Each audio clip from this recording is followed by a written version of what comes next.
So when we're dealing with simple harmonic motion, we've already talked about the fact that we have three models.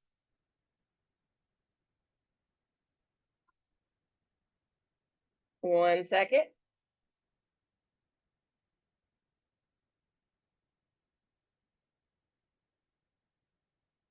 I think I misspelled models.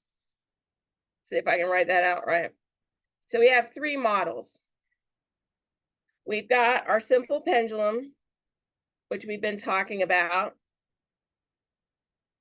We have the classic model, where we take a spring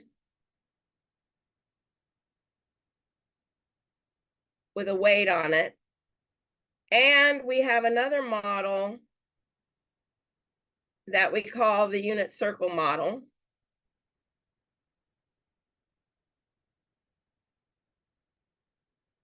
And we can look at an object going around the unit circle. So we're going to start with this model. So just remember that Hooke's law.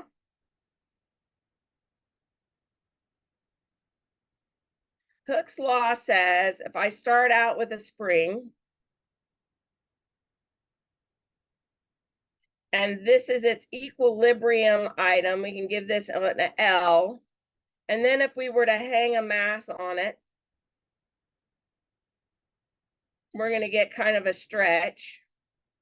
And we get that new L, that new length, or that bottom, really the bottom here, because we're looking at the stretch on the spring.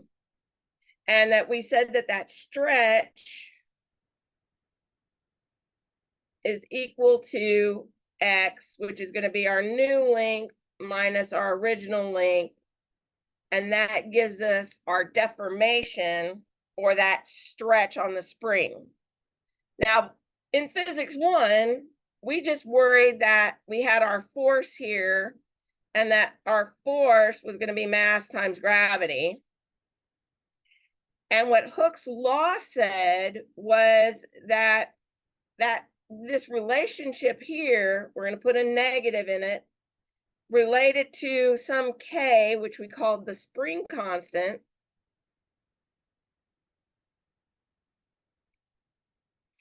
times that stretch, right? We got that part there. So one of the things I want to point out right away is that in this situation, we have mass and we have K. So when we're dealing with this system here, we have two physical properties that are associated with the spring and with my mass. Well, that becomes important in chemistry. I'm a chemical physicist by training, and it becomes important in chemistry because we can represent bonds by a spring and a mass. So we can actually take this model system and use it into something else. But the thing about the spring constant is that it's highly dependent on what the spring is made from, how tight the winds are, how thick the wire is, or is it a spring like we think of as a spring here? Because there are other types of springs. For example, just in case you have never seen a wagon spring is kind of an interesting item. If you ever under a Surrey, or if you're out and about over 4th of July and you see somebody pulling a wagon, you might want to look at a wagon spring. And what it is you've got these ends here, and you have a piece of metal across the top and a piece of metal here. And these two things are going to be kind of bouncing up and down. And that it's a type of spring. It's an actual type of spring that you get to have. Other springs that people are familiar with are like a watch spring that's curled up.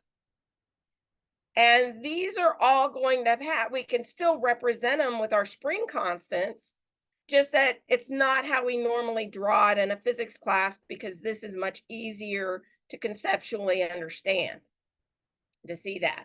So we can calculate a spring constant. So let's go ahead and do one. So what we're going to do is we're going to start with an initial length of my spring being 5 centimeters.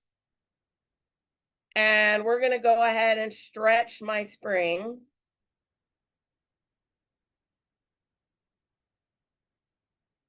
And we're going to put our mass on here. We're going to get the mass. We're going to go ahead and say the mass is equal to 0.1 kilograms.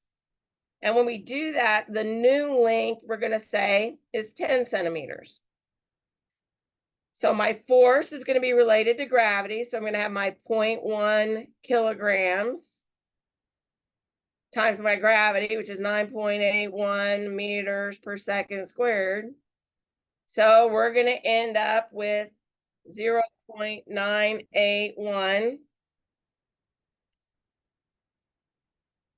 We're going to end up with 0.0981 kilograms meters per second squared. And that's going to equal a Newton. And if you guys have had me in chemistry or physics, you know that I'm a persnickety about units, and unit analysis is going to save your hide. And if anybody wants me to send out and put out some background videos on unit analysis, just let me know and I'll add them to it, because I have several that I use in Physics 1, and not all of you had me for Physics 1.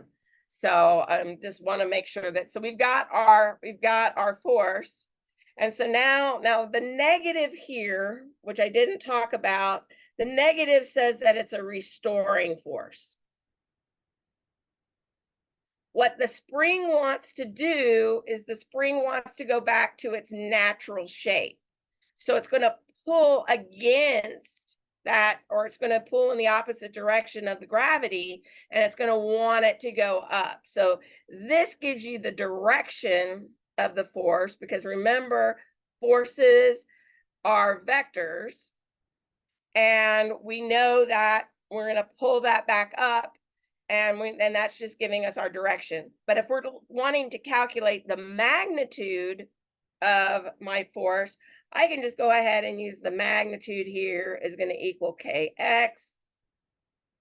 And we know what x is, because x is going to be my length minus my initial length.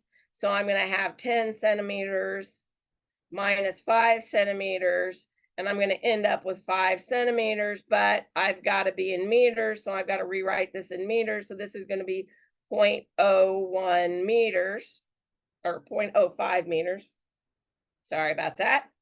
So my force divided by the stretch is going to give me my spring constant, which is going to give me, in this case, we've got my 0.981 newtons divided by my 0.05 meters. And I'm going to get a spring constant in Newton meters, which is a normal spring constant. Some people will want to go ahead and take out and go all the way down, but you can look at spring constants. We give spring constants in Newton meters all the time.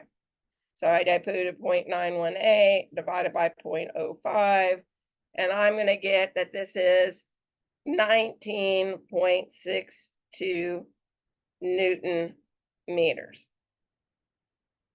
So that's just a refresher on how to calculate that spring constant. So I'm going to stop for a second.